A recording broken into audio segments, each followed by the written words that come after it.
Sit back, relax, and join William and Lee on their journey through the strange and mysterious world.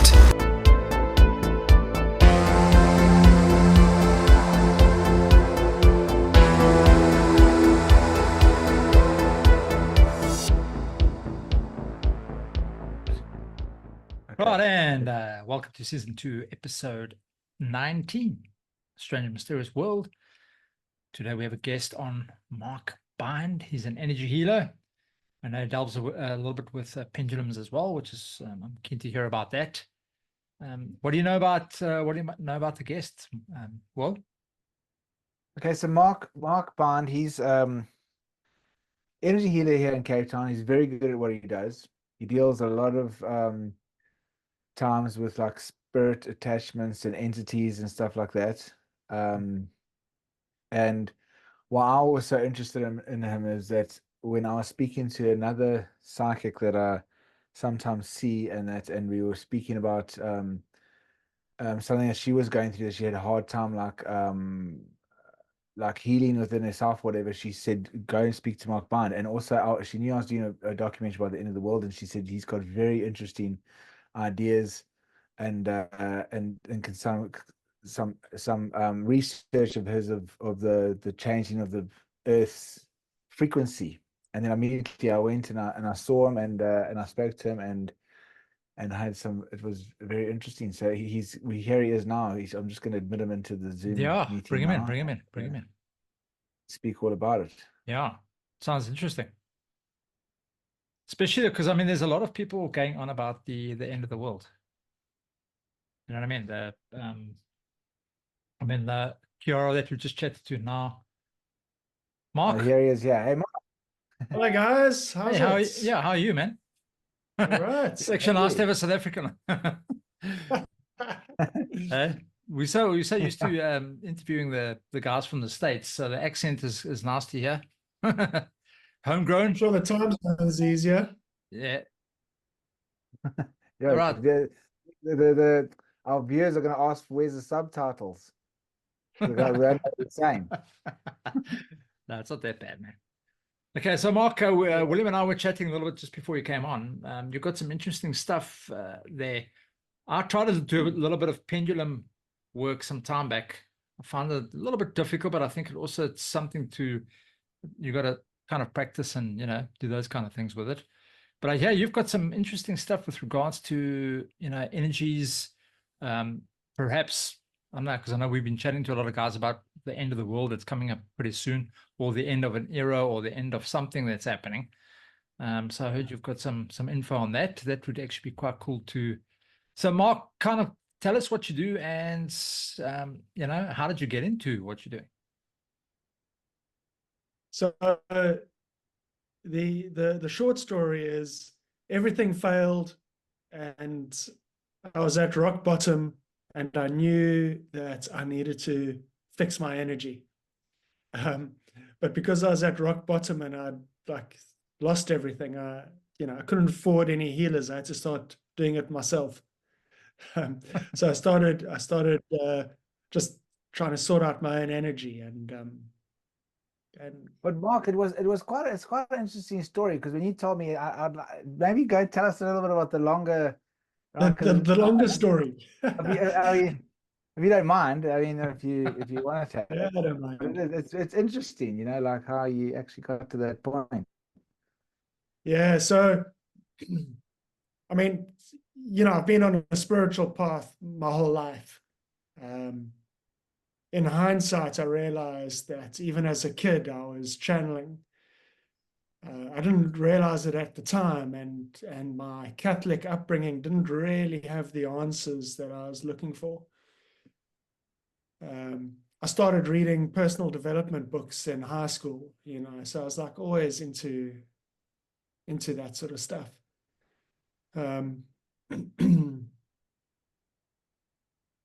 After university, I went off to London for 10 years, worked, started a business, did okay, sold the business, came back to South Africa, got married.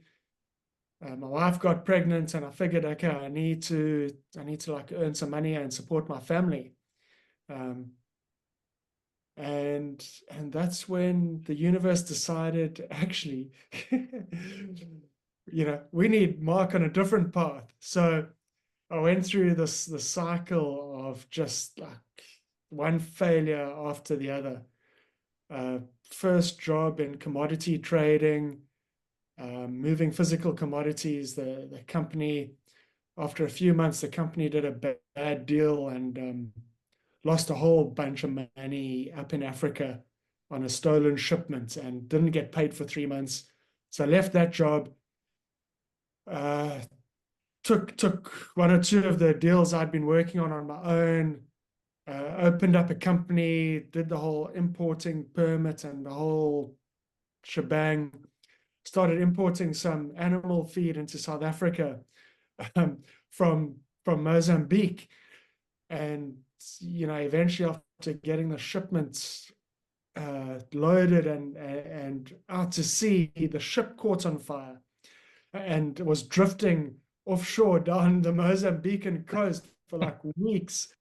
And obviously, there's not many operators running that route. And then once it eventually got towed into Durban, it was held because they needed to make sure the insurance was going to cover the costs. So in the meantime, I got another job with another commodity trading company, bringing in foodstuffs into South Africa. And I was hired, I guess it was an MD role. And after a few weeks, I got to look at the financials and I realized, actually, this company's in a bit of a position here. They were waiting on this big deal to come through, and the big deal just, never came through. And a few months down the line, I went to the owner and the accountant and I said, okay, guys, you guys have to make 3 people redundant, and I'm the first one. And they said, okay, if you leave this month, we'll pay your salary. And I took it because, I knew there wouldn't be another salary out of that company. Then I started importing some other products and sort of like ticking along. Every like few months, I'd get a deal and it would keep the ship afloat for a while. But those gaps in between the deals got longer and longer, and eventually it was like, no. Then a shipment got damaged and the insurance wouldn't pay out. And I was really it was really rock bottom after years of, busting my gut, trying to earn a living. I just realized, this is it, just time to surrender. At this point, I think our house we were behind on our mortgage payments and about to go legal on the house. And we had this interesting experience, a story of surrender. Now, when you're at rock bottom and the mortgage company is saying, okay, listen, pay up, otherwise this is going legal. It's hard to get it out of legal. I just sort of had this moment of surrender. I was just like, okay, God, if you want to take the house, but just find us somewhere. Just find us somewhere. And, I was doing a lot of spiritual work. I'd been studied A Course in Miracles deeply for my time in London. I was, meditating. I was trying to be a good person. I was involved in a spiritualist church, and I was on their committee and running the whole story there. So I had this moment of surrender. And a couple of days later, we decided, okay, listen, we've got to get through some filing. And we had these boxes of unopened letters and correspondence from when we left London. Because, what kind of happened when we got to the end of London, I sold my business. We came back to South Africa in December, went back and decided, actually, you know what? We're getting married in March. Let's just come back for the wedding and stay. So in 3 months, we had to pack up our lives and ship everything back home and start again. And, because we were so busy and it was such a busy last few months, we just shipped everything, all the correspondence, files, we hardly cleared out. So eventually we got to this clearing out all these letters, and most of the letters we were just throwing away. We were opening a few that we needed to check. And we came across one letter that was a refund from the bank my wife owned a property in London, and we sold it, or she sold it, but for a period of time she had rented it out, and then we were living there, and we moved back in, and there was a change in the interest rate, and basically they owed her like several £1,000s. It turned out to be just shy of like 100,000 rand, and it would like sort out our mortgage problem. Yeah. And it was like, where did this come from? Just out of the blue. And we sent them a letter, and within a couple of days, the money was transferred, and we could sort out the mortgage problem. It was like really just like, it's just one of those things that you just don't see coming. And it's just like, sometimes when you surrender and accept, things can just turn around, you know. Yeah. Yeah, there are a few interesting stories on there, but eventually, you know, my wife got a work contract and said to me, no, just don't bother trying to find a job. Don't bother trying to make any money. Just spend the next few days doing whatever you want to do. Just chill out, and, you know, we kind of knew that our costs were covered for a few months. And at that point, yeah, I'd read a few books on healing, and I started off just doing the Emotion Code on myself. You know, Emotion Code was a book I was reading at the time. I'd seen a demo. I'd been doing some volunteer healing work at the spiritual center, and yeah, I just started like clearing some blockages, and it was amazing because, you know, there were results. Like, I'd have an ache or a pain, I'd explore it, I'd remove some emotions, and the pain would go away. And what was more amazing is I would do some work on my daughter. And this was like, she didn't know I was doing the work. And I normally, like, if she had something, I'd clear some blockages overnight. And the first thing we'd notice is there would be some, like, her behavior would change. So if she was being like, you know, behaving as kids do, maybe she was being a little bit clingy or a bit off or whatever, clear some emotional blockages, and like the next day she's different. Or as kids often do, you know, they come home from school with a bug or something, clear stuff, next day, right as rain. And this like went on for a while, and some people started to come for healing, just like family and friends and stuff, you know. And then there's this like amazing moment.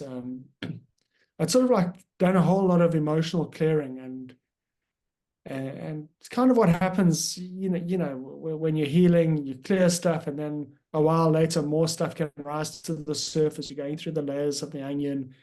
You're going back through time, clearing blockages. My daughter, she must have been about 4 or so, and she got a bad lung infection. Really coughing, crying when she was coughing. Well, we still didn't have a whole lot of money, you know, so going off to the doctor wasn't an easy thing. But eventually, my wife took her to the doctor, and they did a scan, and she had a little bit of pneumonia in her lungs. They didn't know why it was there, or, you know, like what to do about it, except some cortisone injections and maybe some antibiotics or something. But I did this, I had to like do a deep dive because it wasn't clearing up. And I'd finished like clearing all the emotions, and I couldn't like find any more emotions to clear from the lungs or from the aura. And so like I just did like a very deep meditation, and I kind of like went into the lungs, and what I was shown was like a past life vision of her dying in a fire in a previous lifetime. And she died with her grandparents in that lifetime, which was my parents in this lifetime. And it was a Native American lifetime in the 1600s, and they had contracted smallpox, which was obviously very contagious to the rest of the tribe. And so they had gone off and set fire to like a kraal or something, and they had died in the fire in order to stop the spread of the smallpox to the rest of the tribe. And Just like, wow, that's like amazing. And I was like, okay. I asked my healing guide, okay, well, now that I know that there's this wound here, how do I heal this? And I was given like the steps. Okay, we've got to do this, this, and this is how we heal this. So I did that. And the next morning she was like better. Like the lungs cleared up, cough disappeared, and she was like right as rain, as if nothing had happened. Oh, amazing. That's Amazing. And that particular process, I mean, I still use it to this day, pretty much in a similar fashion. And there's just been like healing these past life wounds. They occur in the first layer of the aura. But, you know, these are the type of wounds that create physical symptoms quite strongly. And healing them can really shift the symptoms quite quickly and often, you know. Back shortly after that, my wife had this like person she was working with who was like a supplier, and they got quite friendly. And eventually one day, this lady said to my wife, you know, today's my last day. I've got to leave the job. I've got to go home and look after my son. And my wife started asking questions, and it turns out the son had been like very sickly his entire life, but they had used up all their medical aid. People not in South Africa, it's like private medical care. They'd used up like all their allowance. They had no more money from the medical aid to pay for treatments. And this boy basically couldn't leave the house without getting sick. He was just like so sickly. And I did the process, and I did this healing, and it turns out when I connected to his past life, he had died in a bomb blast in World War II, and it had really just like shattered the etheric body. So I did the healing, and within days he was like better. He could go outside again. His mother started working again, and even when my wife bumped into her like a year later, he was fine. He was living a normal life. So it's really like, you know, we can really heal ourselves quite profoundly by going deeply into the energy. And, you know, earlier you mentioned the pendulum earlier, and, you know, I often use the pendulum to get information, especially I like to use the pendulum for quantitative information, you know, percentages, numbers, frequencies, years, ages, etc. The stuff that can be quite difficult to get psychically. You know, the qualitative information, it's quite nice to get that information using the other psychic senses, clairvoyance, clairaudience, claircognizance, etc. You know, you can get a download and you can get a whole lot of information, but sometimes like it's useful to have more specifics. And you can use the pendulum for this sort of work. And the beauty of the pendulum is it's so sensitive, it can give you information. But that's also the flaw. Because it's so sensitive, it's very easy for the pendulum to be misled or to get wrong information. So there's a whole process that I've worked on, you know, in those early years when I was trying to figure it out. It would often give you the wrong information. And this is basically because we have a communication channel coming to the communication center that surrounds the throat chakra, and the communication channel runs up to source. And along the way to source, it's got to, you know, for most people, it runs through some pretty dense energy layers that surround the earth. And negative entities can interfere with your communication. So if there's any entities around your space, you know, in your home, in your workspace, in your energy field, or just watching what's going on, they will interfere with that communication. And so like, you know, I had a lot of time on my hands in those days. I was, you know, unemployed, unemployable, and very curious. So I just like figured out how to like get that more secure so that I could rely on that information.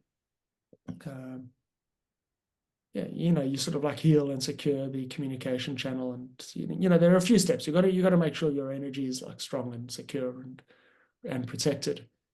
Okay, so Mark, sorry, man. So you got your information. So when you first started doing this stuff, you got your information, or you got your kind of guide to go along the path because of the book that you read. What was the book called again? The emotion code. The Emotion Code. So Yeah. was this what set you on this this whole path? It was my starting point for sure. Yeah. Maybe not exactly the starting point. At that stage, I was involved in the spiritualist church. I was attending one of the, like, a meditation group, the psychic development meditation group. We're doing like volunteer healings before the services. So I was doing some healing already. And looking back, by that stage, I'd read a number of books on healing. I just never thought that I'd be a healer.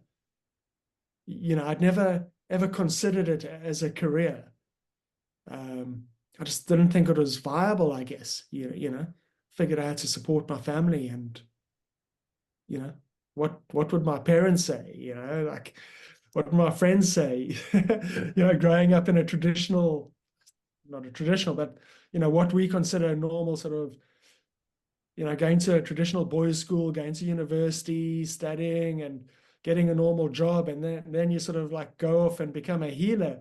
At that stage, I was quite worried about, like, what would people say? What would people think? And it was actually so ridiculous. Looking back now, it's almost embarrassing to admit that. But the funny thing is, like, once I'd made peace with it and I came out of the spiritual closets, and I just decided, okay, if people ask me what I'm doing, I'm just going to say it. I'm just going to say I'm an energy healer. And quite often, like, I get like people like looking at me funny. I don't look like an energy healer. I don't like speak like an energy healer. Not that it can be like put in a box like that, but as far as people in South Africa go, they didn't expect me to say an energy healer. But what was interesting is, when I started having these conversations with my friends, we just started having some interesting, like, conversations. People were like really interested, and my friends were just happy that I was happy, because they knew that I'd been through this journey. That every time we saw them, when they asked, "What am I doing?" or something else, and and then, like, I had one friend, like, somebody I didn't expect to really understand the stuff, and he was like, "Yeah, he's seen spirits before." He was like, actually, turns out he was quite clairvoyant, and he was happy to have a conversation about it, and even like got me to do some healing for his children at one stage. So, I think when we can be authentic and share openly with people, we open the door for deeper conversations, and we make space for people to come to us and make inquiries about what's possible. And also like deeper friendships. You probably have a deeper friendship now with those people. I mean, when you look around the world and you think everyone's just operating on this superficial, like, shallow level, but actually a lot of people are actually at like deeper, and, like, as you say, like, you speak to people like that and you find out, oh, they actually are interested in that, but no one actually ever talks about it because we're also scared of, like, what other people think if we start talking about stuff like that, So we all just zip it up and say, like, oh yeah, did you see what Camilla Harris said, or Trump said, or the weather? Geez, how's that? It's hot today. Hey, yeah. Geez, the traffic. Oh God, just talk about these stupid things. Yeah, and it's changing though. You go out, and more often I'm hearing conversations that are like deep and real, and people are waking up, and people need to know it's who they can speak to, and who they can ask questions, where they can ask questions. Yeah. And also, I mean, but Mark, you also your pendulum, you actually give a pendulum course online. So, like, if anybody wants to check that out, they must just go to your website. Also, what I like about your website was so cool, because when I first heard about you, I went and I read your biography, or your bio or whatever, and it was like probably the most authentic bio that I've ever read on someone's website. Like I was like, it was like I was generally like speaking to you, or you were speaking to me. It sounded like it was so personal, and it was so like I just really connected with it, and I was like, oh, I really want to meet this guy. It sounds, just reading your bio. So Yeah, the bio is an interesting thing because as far as healing goes, when I was in London, I studied NLP and life coaching and a little bit of hypnosis. And then once I started healing, I got an opportunity to join a healing course with the School of Intuition and Healing, and that provides a really great foundation for healing and for running a practice. But a lot of healers really rack up quite a few certifications. And in this day and age, everything's certified. You can get this qualification, that qualification, this modality, that modality. And a lot of healers really have a lot of modalities under their names. And so you read their bios and it's like quite impressive. They've like studied all these things. And I kind of took a different path. So the healing course that I did is for intuitive energy healing. And this was kind of what I'd been doing at the Spiritualist Church. And instead of like studying more modalities, I just like dived headfirst into intuitive energy healing. I started to just explore things, because once you can access universal intelligence, you can ask anything. I mean, what would you ask if you knew you could get an answer? yeah, sure. It's like you can ask anything. And it's limited only by your consciousness, Now, and so with sorts of energy, if you could do that. I just started like asking questions. Okay, well, what's going on here? What's behind this? And how do we fix it? Now, there's a little caveat to this, because your questions are limited by your own consciousness. Okay, and your consciousness builds. So with energy healing, what I found is the knowledge builds on itself. Okay, so you got to understand grade 1 before you can move to grade 2. And you got to understand grade 2 before you can move to grade 3. And so on and so on and so on. And the more you understand, the faster the healing can work. Okay. But the other thing that limits the answers that you can get is how secure your energy field is. Because when you start asking about the secrets of the universe, there are those energies that don't want you to know the answers. And they will interfere with the answers. Is this a protective energy, or is this like a negative energy that doesn't want you? Negative energies, entities will stop you from getting certain answers, or they will interfere with the answers. Now, this has been an interesting story, because right at the beginning of my healing journey, it kind of like one of the early experiences I had was we were hosting a psychic evening, and I was like the host.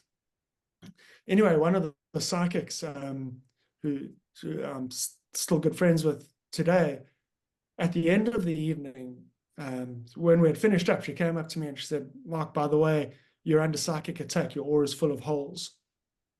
And I just thought I was coming down with a cold. I was like, okay. I'd been feeling a bit run down. It had been like a stressful week, working hard, etc. Anyway, I was like, oh, that's really quite interesting. Somebody is sending harmful energy my way, and I was feeling it. So I went home, and again, still at that stage, couldn't afford any healers. I needed to figure it out myself. So I just sort of like breathed some light into my aura with the intention of healing it. And I felt better, like, within like an hour, I was feeling better. But the negative energy has been, and negative entities have kind of shown me the path. Now, this is going to sound like a bit strange, but I started off being attacked there because You didn't know. sorry? No, I'm saying you didn't know. So like the only way for Yeah. you to grow is to understand. So when somebody's attacking you, as an example, or you take martial arts as it's just as a stupid thing, like a comparison. Somebody attacks you, you know nothing about the defense, self-defense, but then you learn something. And then somebody attacks you again, you can now defend yourself to that certain degree because you've learned a little bit to defend yourself. But then something else happens. Now you've got to learn to process that attack now, and you've got to learn a little bit further on. And then it teaches you. Pretty good analogy. Yeah. So that's Exactly. I think as much as the negative energies, and I've heard this, there was a what was it? I read this thing, it was called The Power of One. Was it The Power of One? Where these guys were talking about the negative side of the people in the world, and the reasons that these persons have come back into this lifetime is to actually cause ill and chaos in the world. And the reason for that was for the human beings that are there at this time to learn and grow. Because if you don't have the chaos and you don't have, you're never going to learn, and you're never going to understand how to grow. And I actually looked at it and I thought, geez, it's the same as when they talk in the beginning in the Bible, when they talk about the devil and how the devil tempted Eve. But you know what? If it wasn't for the devil, honestly, if it wasn't for the devil, we wouldn't be here. None of us would be here. There'd still be Adam and Eve running around in the garden.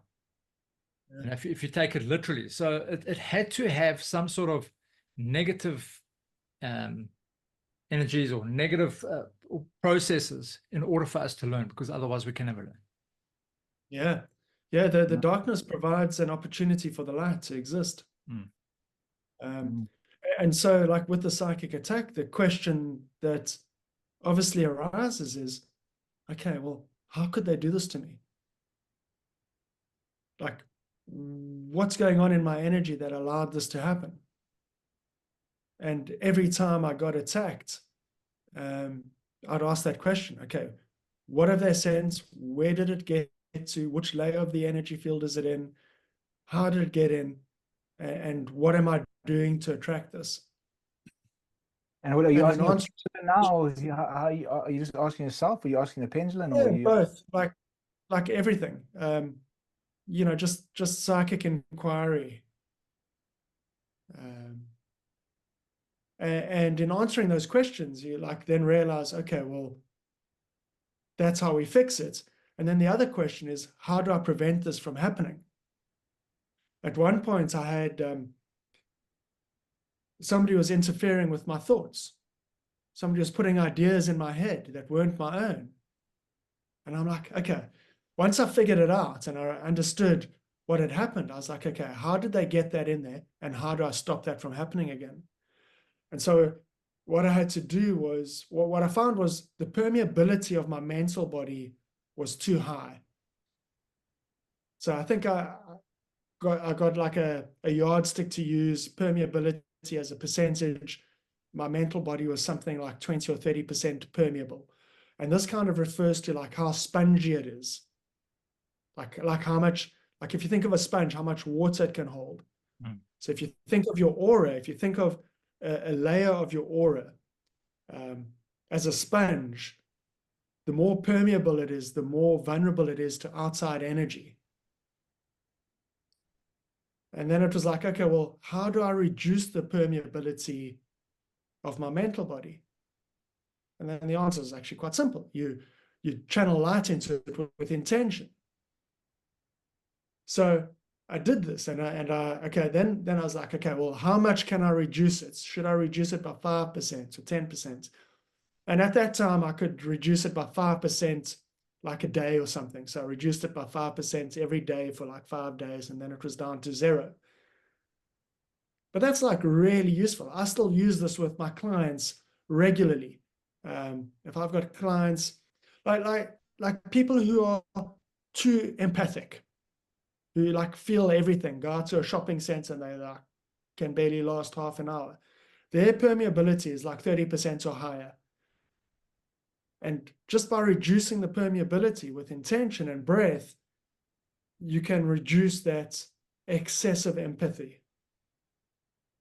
Yeah. Is that the meditation where the guys talk about the breathing, the concentrating on the breathing, and then the breathing in is the breathing in the light, and breathing out is the breathing out the darkness, and kind of absorbing the light? Is that the kind of something similar? Yeah, something similar. So intentional breath work, you breathe in light and you breathe out, you send it where it needs to go with an intention. So for that particular exercise, once you've set up your meditation, you ground a tune, sense in your heart, protect yourself, breathe in divine light into your heart. And as you exhale, you send it into, in this case, the mental body.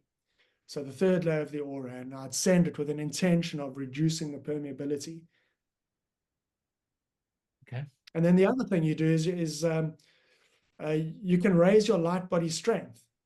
So I was like, getting attacked, in the early days, I came under psychic attack quite a lot. It's really an initiation that quite a few healers go through. And I'm like, okay, well, this person's putting a thought form into my aura. How is my aura allowing this? And I was like, okay, asking my guide some questions. And it turns out I could strengthen my aura. Now, that's like pretty useful information. You breathe light into your aura and you strengthen it. You breathe out into your aura with the intention of strengthening it. And I actually do this through every layer and through all the different energy senses if need be. And I was like, because I'm actually, quite left-brained, and I trained as a management accountant, and I had some work in that. And in the business field, you work with your KPIs. In my energy work, I find it quite useful to have some KPIs or just some yardsticks. How do you know that what you've done has made a difference? How do you know that something is getting better? And so, like I like to create little yardsticks. And for light body strength, I just asked the question, if I'm measuring my light body strength, what should I measure it as? It's measured as an absolute. And I said, okay, well, what's the scale? 0 to 10,000. What is my light body strength currently? And it was like something like 7,000 or 8,000. And then like, what should it be? No, it should be 10,000. So then breathing with intention, I could strengthen my energy field. And I got it up to 10,000. And then the next day I'll ask again, okay, well, what's my light body strength? Is it still at 10,000? What should it be today? And every day I could like increase it. So every day I made my energy feel stronger. But this is like doing an activation. Now, when you do an energetic activation, it's kind of like pushing the accelerator on your healing journey. Because when you bring more light into your aura, it's pushing out the darkness. Okay, so we need to go back a step here. One of the main problems with doing spiritual work, and this is where I came unstuck. So I'd been doing a number of years of spiritual work, deep meditations, forgiving, non-judgment, bringing in love and light, but I hadn't done any healing work and I hadn't done any strengthening work. When you start to have more light than your ability to defend it, you start to attract entities, because they can then come and feed on you because they're parasites. Yeah. So as my energy field got brighter without getting stronger, I started being attacked. And in those days, it was just reptilians. And that's a whole nother story we might get to. So what happens now is as you're doing your light body strength, you start to push these blockages out. Now, the blockages and the wounds are where the entities can attach, where they can gain access. So it kind of like accelerates the process. These blockages and these wounds come to the surface, and you've got to then heal them and restore them and sort them out. But yeah, the accelerator was pushed. So but Mark, be careful about doing. I'm saying this because I don't want you guys going off and then doing a whole lot of light body strength. Just remember, if you start doing light body strength, it's going to push some blockages and some wounds to the surface that then need to be healed. So how do you is deal that when those you now? do you go through a crisis of like what, like the stuff start falling apart around you, you start fighting with your spouse? Like what happens when these things happen? Yeah, the healing crisis. So I think this might be, what's behind many dark nights of the soul, when everything comes to the surface to be healed at the same time, and you don't have the capabilities of healing it. Now, in terms of energy, there's internal and external. If we can differentiate between internal energy, which is what we create ourselves, our emotional blockages, our emotional wounds, perhaps holes, leaks, cracks, tears, etc., in the energy field that we have created ourselves, or have been created through traumas that we've experienced. Okay. Then there's external energy. Might be things like thought forms. Thought forms can be internal as well. We can create them ourselves. But thought forms can also be external. So an entity or a person practicing black magic could put a thought form into your energy field. Entities are external. If there's an entity in your energy field, that's external. Thought forms, yeah, there's so many things in the non-physical world that can be in the energy field. But yeah, we can classify them broadly into various categories. And that kind of like helps narrow things down a little bit, or helps direct you how to find them and also how to remove them. Okay, but now so you pushing out this light, this energy, and you now strengthening your light body, which is your outer peel. I think that's your outer layer, if I'm correct, your light body. I'd refer to that as, I call it light body strength, but it's, you can apply it to the entire energetic anatomy. But now what happens now, as you're saying, so these scars and chaotic things through your lifetime is coming through now to the top. How do you get rid of that now? So instead of having all these issues, like I'm sure that's actually why William is in such a state that he is. How do you get rid of that stuff? So once it's all over there, what do you do? What do you do to get it out? Okay, so the most important thing is awareness, and sort of going back to William's question earlier. Physically, your body is like the first thing to be aware of. Aches, pains, problems arising in the body out of nowhere. How do you know if something's energetic in the body? There are a few clues, things that change or fluctuate in the body. So it's sore today, but it's not sore tomorrow, or it flares up under emotional stress. So some people might get an ache or a pain when they're under emotional stress. If it arises without a cause, if you stub your toe, then there's a physical cause. You kind of like, you stubbed your toe and that's why it's sore, although there might be a deeper reason behind stubbing your toe that you could explore. So all of these things can like tell you if something in the physical body is energetic or not. And of course, you can always go in and ask. The other clues might be in life. So your life might show you conflicts, problems. In my life, my career was a disaster, and the financial side of my life was a disaster, and that was what was showing me. I was in physical good health because I was still young and active and healthy and fit, but the other stuff was a problem. And sometimes, yeah, people have relationship issues. Some people are in bad relationships. Some people can't manifest a relationship. These are all clues that there might be something energetic going on in a part of the energy field. And those clues kind of tell you where to look. So understanding the energetic anatomy helps you to know where to look for the energetic problem. So there's a few key components to the energetic anatomy. Chakras, primary, secondary, minor, meridians, primary, secondary, minor. You've got your subtle bodies, which are the layers of your aura. You've got your energy channels, and you've got your energy sensors. So those are the 5 key components of the energetic anatomy. There's a few other bits and bobs, but those are like the key things.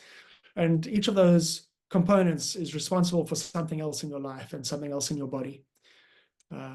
So the symptoms kind of tell you where you need to be focusing your attention, because otherwise it's like finding a needle in a haystack. Now, stuff that's close to the surface, you can find a needle in the haystack because you'll see it.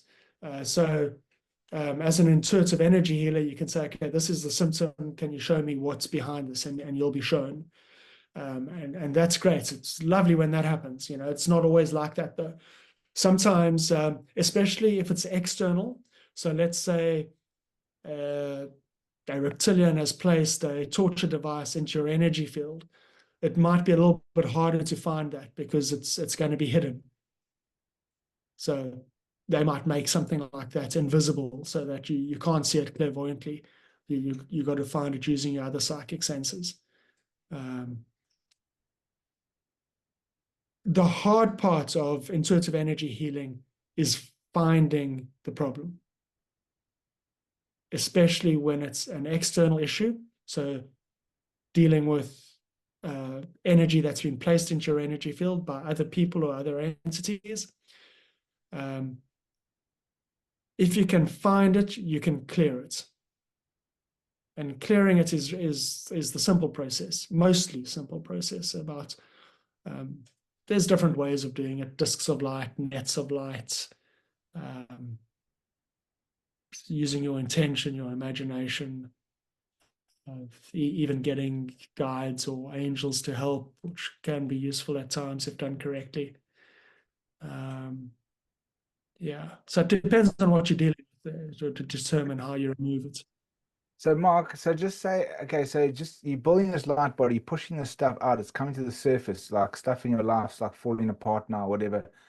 Like then will that, so is that stuff coming up now, and it'll eventually, like, you'll go through it and then it'll be cleared like automatically, or will it just like, I mean, like, do you have to just go through it and then it just, and once you've gone through it and dealt with it and hopefully you've learned from it or whatever, it just dissipates? Or is it going to still just, because the thing is, I'm going through something exactly what I was going through, exactly the same thing last year at the same time, and I'm trying to think, is it a cyclical thing? Like, is like, am I just, am I experiencing it again because obviously I haven't dealt with it and healed from it or whatever, or learned from it? Like, it's like or as you say now, because I've been doing like a lot of meditation and stuff, like it's pushing it out again, and like now, and am I going to go through the same thing again next year, same time? Like, what must I come to you, book an appointment, and we get rid of it? Like, I don't know. How do you deal with it?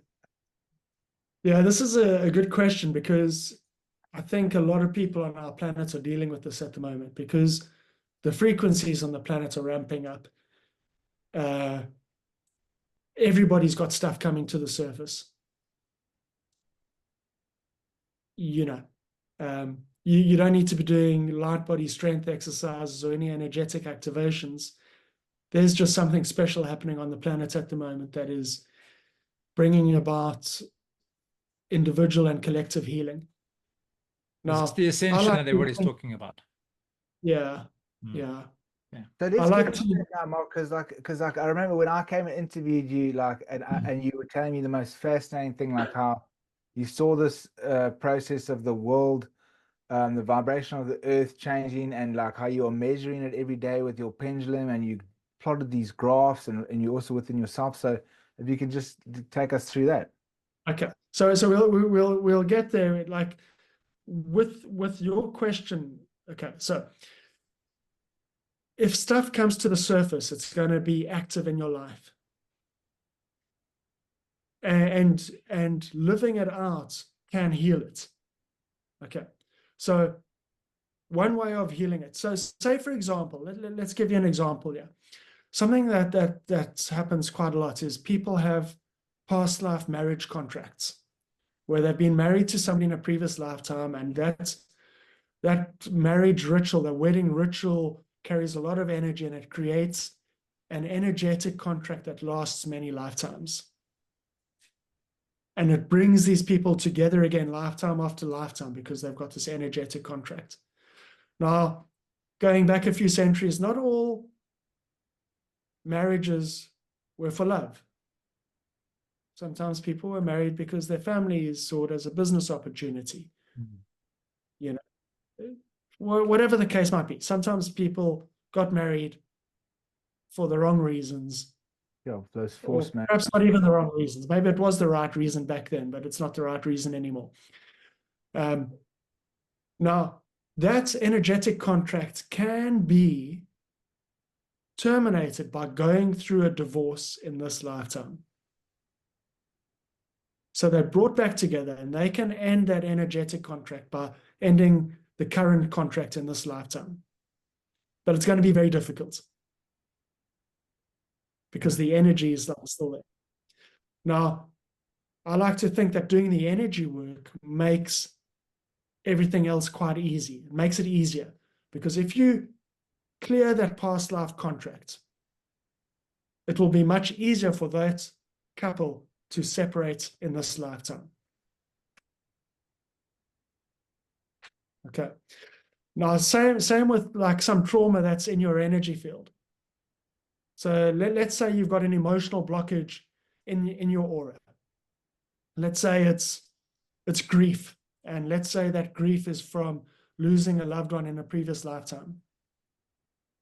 You can process that grief through your physical body, and it might be processed through pneumonia. You might get pneumonia, and let's say that grief comes out through the body. That's a pretty difficult way to remove grief from the energy field. But if it is energetic and it is just an emotional blockage, it's actually quite easy to remove that emotional blockage energetically. Okay, so I'll get into the other question. The rising frequencies on the planet. So early on in my career as a healer, I started to notice blockages would surge, and the energy would change according to a few criteria. And I started to notice like patterns in this. After energetic surges, so like solar flares, planetary alignments, equinox, solstice, etc., like there'd always be a lot of clients coming, asking for urgent appointments, got a lot of blockages coming up. Like, what's going on with that? You know, like, why is there a surge in energetic release according to what's happening out there in the planets and the stars? And actually, the story goes back a few steps. I don't know if you guys have ever looked at the work of Dr. David Hawkins, who created that scale of consciousness. Mm-mm. And he used muscle testing, and he created the scale of consciousness. And he was actually like a psychiatrist and a student of A Course in Miracles, and a spiritual guy who had this amazing spiritual awakening and some amazing experiences. You might look up his books. Power vs. Force is the most famous one. So I got quite interested in measuring things according to the scale of consciousness. And, every now and then I'd get curious, and I'd like try and measure something, see what its consciousness was. And back in, must have been about 2012 or 2013, or I can't remember when. I was working with the scale of consciousness, and I noticed the whole scale had changed, because his scale of consciousness went from 0 to 1000. And all of a sudden, I was like getting readings from 0 to 2000. And I was like, okay, well, what's going on here?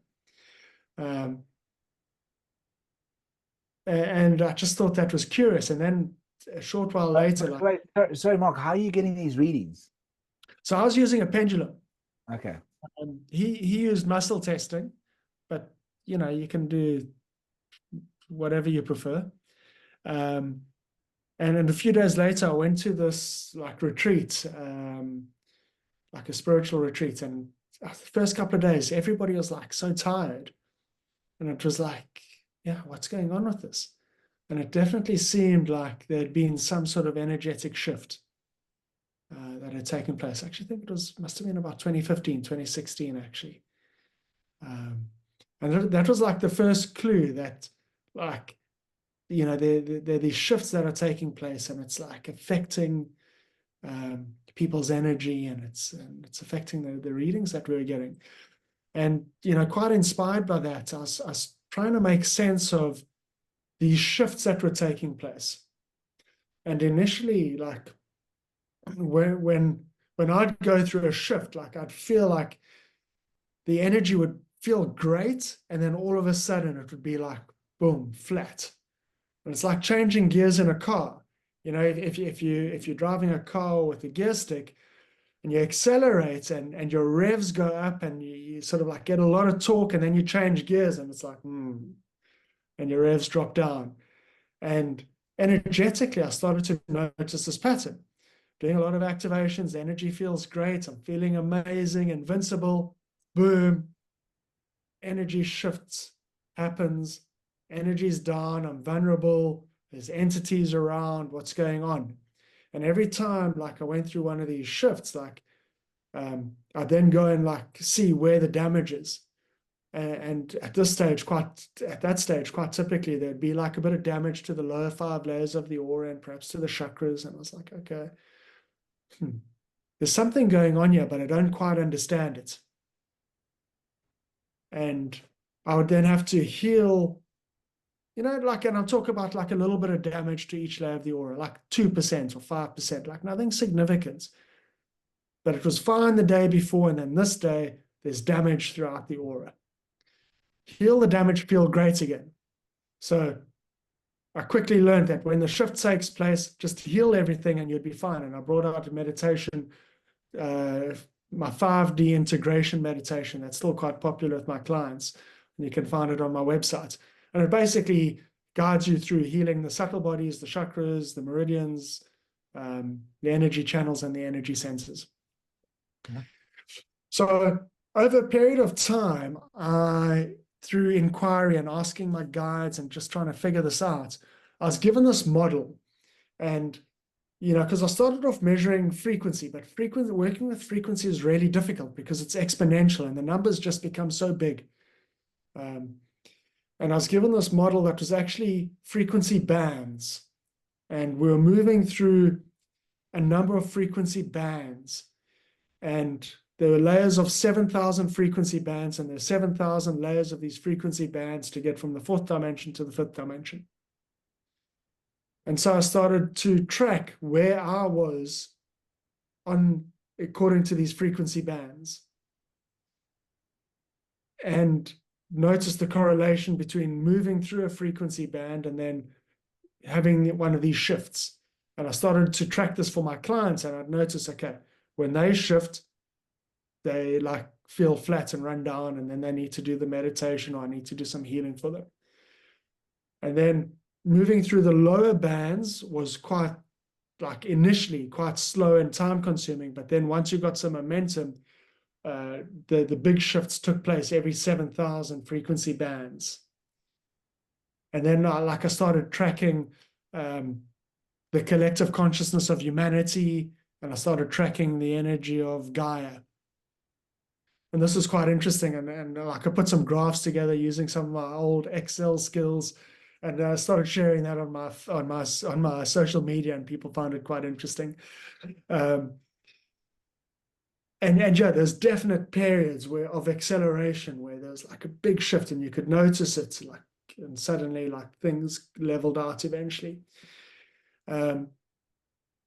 Now, what's interesting and I occasionally still measure this for clients, when a client's etheric body is still quite low on that graph, then, I know there's something like holding it down, keeping something in the energy field that is keeping it suppressed. And once you clear the blockages, then the energy naturally rises upwards. Okay, so our energy fields quite naturally, without any blockages, emotional traumas, external interference, entities, devices, etc., would rise up to a high level. Okay. Now, more recently, what I've actually been exploring, which has been more useful to me, is looking at a different model. Now, in the shamanic traditions, they talk about the upper world, middle world, and lower world.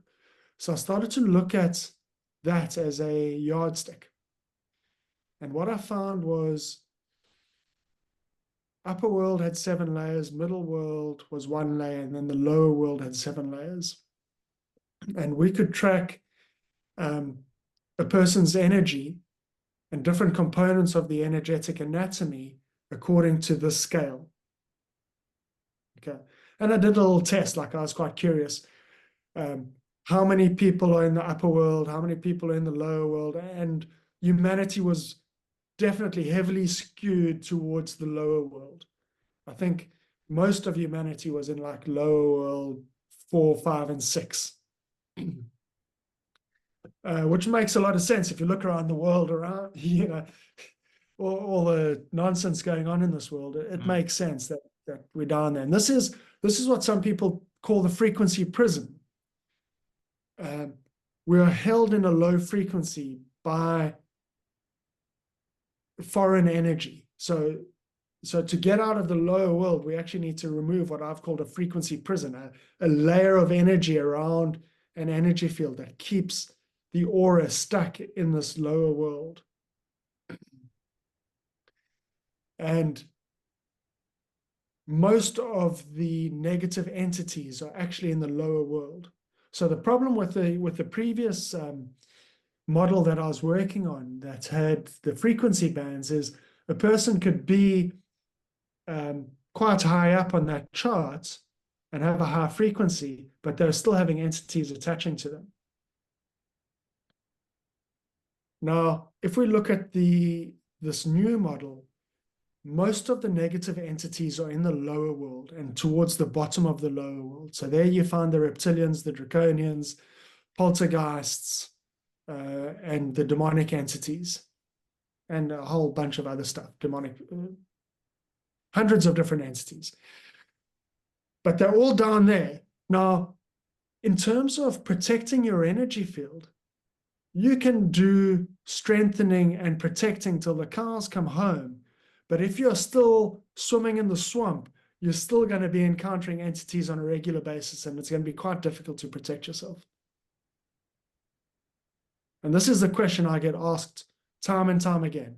How do I protect myself? How do I protect my energy? How do I stop these entities? Well, take yourself out of the swamp, and then you're going to have a much easier time protecting your energy. And the model's useful because once you understand, it's like a map. If you've got a map, if you can understand where you are in the map and you know where you want to get, then you can figure out a way to get there. Without a map, you can just get stuck. You can walk around in circles and never get out of the jungle, But by having this sort of like model as a map, you can use it to progress and to make progress.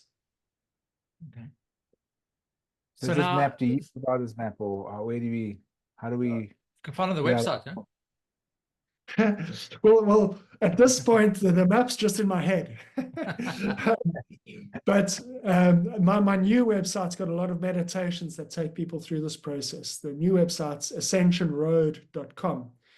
And there are a lot of meditations that I've recorded over the years, explainer videos that that I've put into this new website, so that people can just go when they've got time, they can go and do a meditation and they can heal a particular part of their energy field, clear some blockages. You know, it's a process to guide people through doing the self-healing and the work that's needed to get out of the lower world. At this stage, with my clients, we're pretty much just going to the middle world. To go from the middle world beyond the upper world requires a lot of preparation. You've got to clear the energy field substantially. Because when you try and leave the frequency prison, the prison wardens are going to step in and say, okay, get back in the prison. So the prison is really our own prison. Our traumas are our own to be healed. They're made up by our thoughts, our perceptions, our emotions, and we need to learn how to be better at our thinking, and in turn, our emoting, the way that we hold our emotions and process our emotions. And with that done, we can actually start to clear the emotions and stop recreating that emotional trauma, can raise our frequency, and then we can clear the entities and the devices that keep us energetically trapped in this energy, in this frequency prison. Beyond the lower world, we've got the middle world, then beyond the middle world, we have the upper world, and this all falls within the dark reality. So if you think of like a dome energetically over us, beyond the dark reality, we have the light reality. Beyond the light reality, we have what I'm calling the demiurge. I'm not sure if that's accurate, but it's responding to that name. And there's a demiurge prison, and beyond that, we can move into what I'm calling the promised land. And there are still entities and interference at those levels. Beyond the dark reality, we're still dealing with things like the Anunnaki, who I think were probably the initial prison wardens on this planet. There are a few other sort of bigger entities, you know, but as you grow energetically, you also develop the ability to deal with them.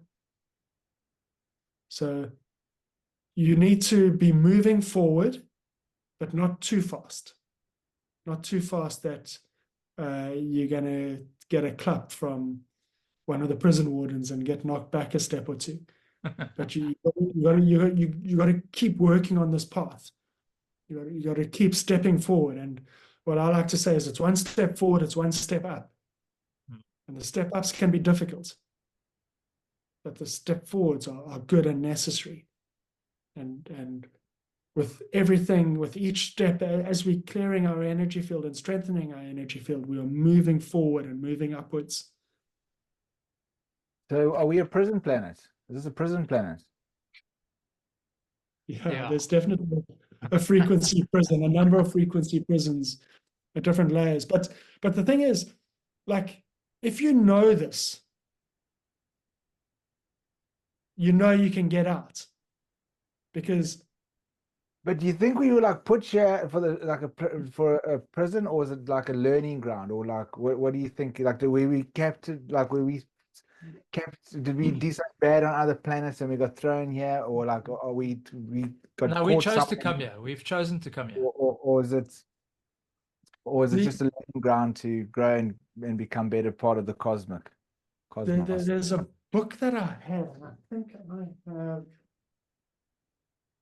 I think I've returned it to the person that lent it to me, and it put it quite nicely. And I actually like this explanation, because some channeled material.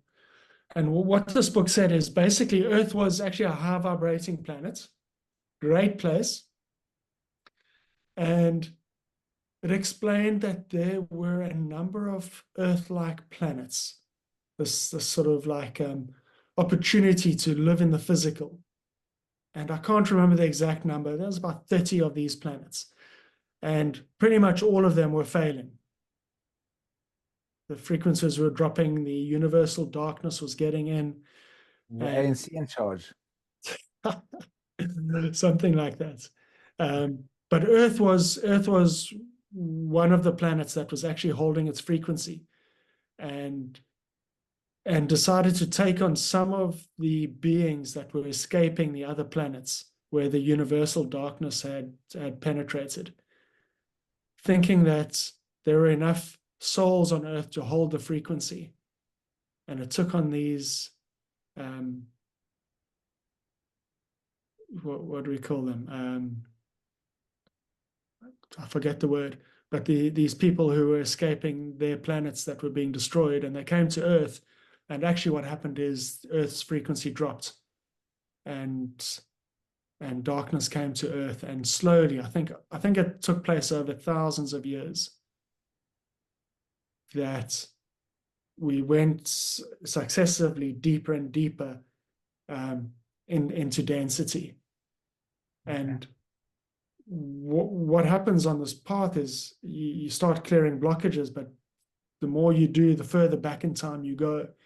Now, a lot of people doing this work are starseeds, and they've been on planet Earth for 1,000 years. For people who've been on this planet through this whole process, I'm one of them. I've been clearing blockages back 50, 60, 70,000 years. Some of the traumas from those descents into density. And I think it just happened over time that we started to lower our consciousness. We started to be attacked by these alien races that were imprisoning us and feeding on our energy. They disconnected from source, and Becky Barron is one of the psychics I like to listen to. She says she describes a dark universe next to ours that is actually devoid of feminine energy and is feeding on the feminine energy on planet Earth, from the individuals collectively and from Gaia. So step by step, we've got to undo all of this, but it starts with raising the consciousness and just like doing it individually, one step at a time. So I don't think we are a prison planet. I don't think it happened in one foul swoop. I think it's happened over thousands and thousands of years. So now with this vibration rising, is it because Earth's vibration is rising, or is it just are we all just rising together? Is there something else in the universe that's causing Earth and us to rise together, or is Earth's vibrations rising, so we're going to automatically rise? Is this and then where's it all going to? I think it's definitely Earth is raising her frequency. She has decided. She's done with that low dimension. I think humanity is, whether they like it or not, the frequency of the collective is going to rise, because if we want to stay on Earth, we're going to have to match the frequency. And What I think happens if some of us don't rise? What happens if some of us rise and some of us are stuck somewhere because of trauma or whatever, and they're not rising as quickly as everything else is rising? What happens to those guys? I think when their life ends, they will then incarnate somewhere else in their next lifetime. But I also think that's what's causing the confusion in the world, because we laugh about it, but talking about this now, it's probably this is probably the reason. In the last 4 years, if you look at it, I'm talking about specifically in America now, and probably what's happening in the UK and in France. These people are, I don't know, these weird ideas about they're identifying as binary and as trees and as frogs and freaking cats and all sorts of shit that these guys are thinking. And I'm assuming this is probably the reason. I'm assuming these energies and stuff is starting to play on the people. They don't know how to control it. They don't know how to, and it's causing chaos for these dudes. Well, it's spiritual warfare. We're living on a planet that's undergoing undergoing spiritual warfare. Most people don't realize it. How do you fight a spiritual war? You know, we've got to raise our consciousness. We've got to open our hearts. We've got to become so loving that the negative entities can't touch us. Now, what's interesting, you know, how I came to this new model is, you know, I describe it in a few sentences, but actually the work to get to that point was over a number of weeks. I was exploring this concept of full soul embodiment and wanting to experience full soul embodiment and discovering that I didn't have full soul embodiment. And then trying to figure out how to have full soul embodiment. Now, when your energy is below the middle world, it's disconnected from source. You might be connected by your divine channel, but the rest of your energy fields are disconnected from source energy. So what I started doing with my own energy is, before I understood this, I was reconnecting my energy to source. Layer by layer, step by step, and it would go up and come down, go up and come down. And then once I got the model understood, and I got my energy, there were two things. The other thing was the full soul embodiment, which requires the healing of the assemblage points and all the infrastructure around the assemblage points. If you can heal your assemblage point, you will experience full soul embodiment, which means that your soul, instead of being up above you, connected via a thread or a channel, will then be around you, supporting you, holding you, protecting you. Okay, so this is when you heal the assemblage point, you can get full soul embodiments. It's important that you heal your soul first. Okay, now, most people, their soul is in the upper world, but there might be some wounds, splits, fragments, soul loss, etc. In the soul that needs to be healed. Otherwise, you bring about full soul embodiment that can bring about some reliving of some of those traumas. When the energy, now when your energy body, and what I'm talking about primarily as your first major body, which is everything below the soul, when that is below the level of the middle world, it is disconnected from source energy and disconnected from your soul. Once you've done enough clearing on your first major body, everything below the soul, it will rise up to the middle world and be reconnected to source energy and your soul. This will feel amazing. This will feel like your body is coming to life again. It will feel invigorating, like there's energy flowing through your veins in every drop of blood in your body. So if your energy has been disconnected, and most people on this planet, it has been disconnected, when you reconnect it to source, it just feels amazing. And this is you know, in some traditions, they say the problem is that we've become disconnected from source energy. And from my perspective, what that means is we've dropped below the middle world. Okay, and we can undo that. With my clients, I undo it like within a couple of sessions. This is like the first things I do with my clients is we clear that and we get their energy stabilized in the middle world. Okay, that's awesome. Sign me up, Mark. Yeah. So Today. we're talking about the end of the world, and my perspective of this and my understanding of this has changed quite a lot since I've understood this new model of the energetic environment in which we find ourselves. The way I understand it now is it's going to be the end of the lower world. I don't think the lower world is going to be supported on Earth anymore after this current incarnation. And that's going to be a good thing, because if you look at where some of the key players in global politics sit, they sit in the lower world and they sit at the bottom of it. Well, the guy we chatted to wasn't last week, a couple of weeks ago. We were talking about it was the Yuga cycles, Yeah. and he was chatting about the end of this current cycle. Yeah, Bibu, and he reckons 31st, I think it was March, 31st of March next year is the beginning or the ending. Can't remember. Was it The the end? beginning of the end. Beginning, Well, yeah, it's yeah. the ending of the Kali Yuga, we go into the Dwapara Yuga, which is the start, is the silver age of a. As it goes, Kali Yuga, we're in the dark ages. It's like 3,200 years or whatever. Then we go into the Dwapara Yuga for 3,200 years. Then we go into the Theta Yuga, 3,200 years. And then we go into Sati Yuga, which is the golden age, the enlightened era.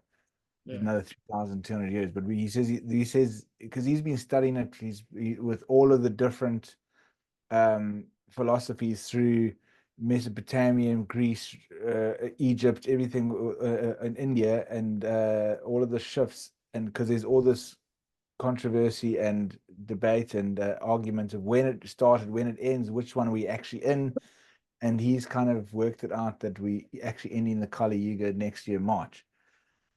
I think so. That seems to correlate with what a lot of channels are saying, with what I'm experiencing, with what I'm seeing in my clients.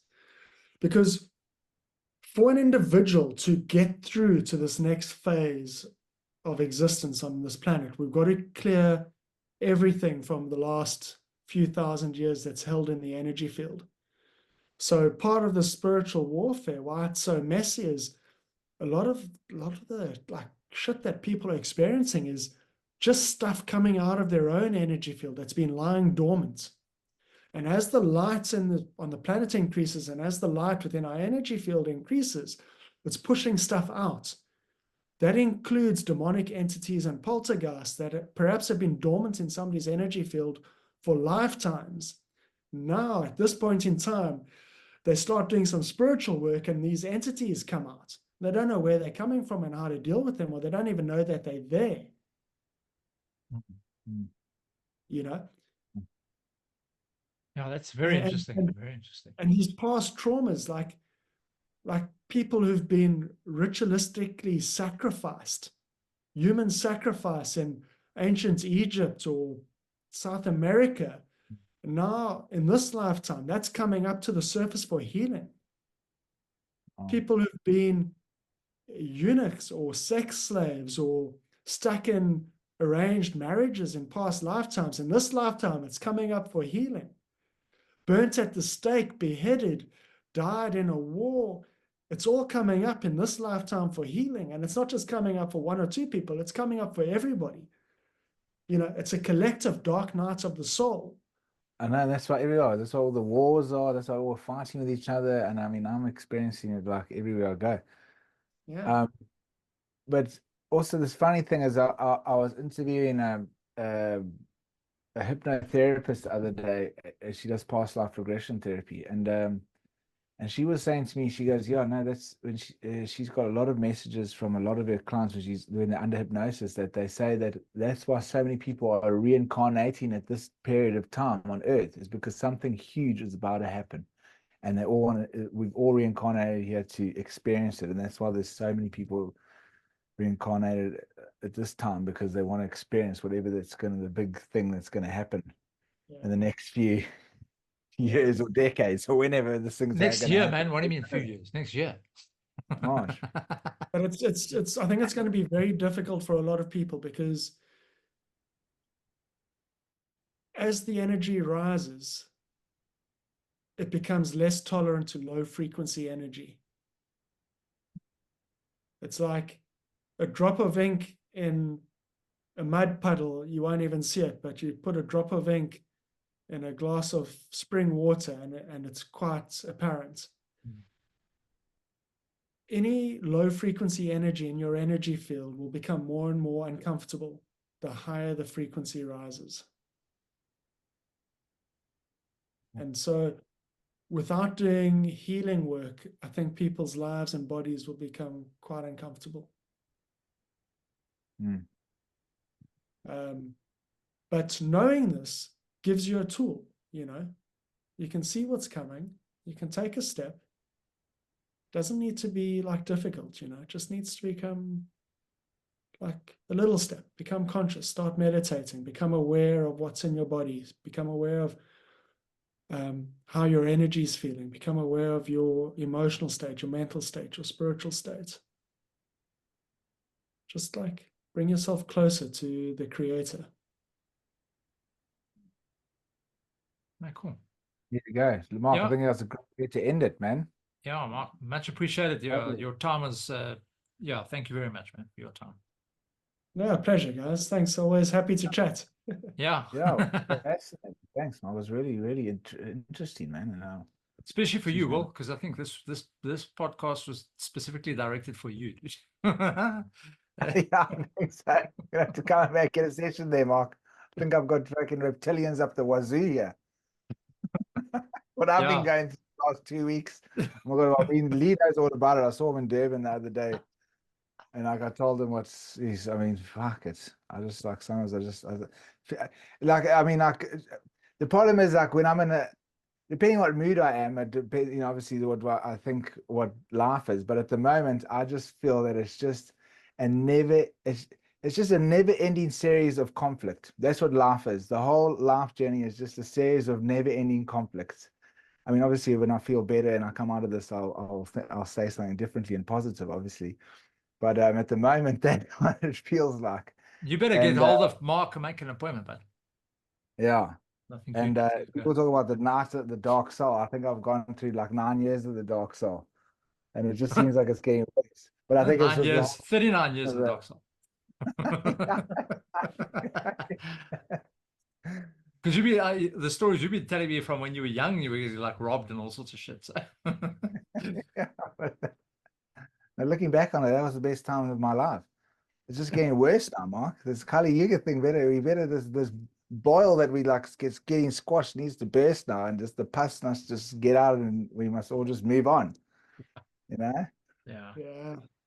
No, Yeah, cool. it's time. Yeah. It's all got to be cleared. Yeah, 100%. But yeah, no, anyway. Mark, But thanks yeah, a lot, Thank man. you, guys. Yeah, Much thank you. appreciated. Thank you, man. Thanks, Mark. Yeah, I'll Um, chat soon, man. I'm coming to get a clearing like ASAP. I know you're a busy guy. Like I go look on your website, book an appointment. You're like 4 months booked, so I'm gonna have to book quickly. Yeah, there's cool. some space. There's some space. I'll make space for you. Okay, cool. Thanks, Mark. Cheers, guys. Always awesome. Thanks, man. Cool. Yeah, very interesting. And again, kind of almost slotting into what we've been chatting about over the last, the last 4 or 5 podcasts. And it's kind of all mingling nicely from astral projection to biolocation to, this energy healing and that kind of stuff. I think it's actually pretty cool, man. But Yeah. Anyway, No, that was a great talk. I really enjoyed. Yeah. Very wise guy. A lot to Yeah. But anyway. say. Anyway, guys, again, guys and girls, thank you from around the world for listening. We've even got guys in Uzbekistan following us. Oh, nice. Eh? He's like it. Yeah, so thanks to that one guy that's following us in Uzbekistan. That's much appreciated. Yeah, much appreciated, guys. And we'll chat to you again next week. Have a good week, guys. Have a good week, all. Yeah, you too, Lee. Cheers, man. Man.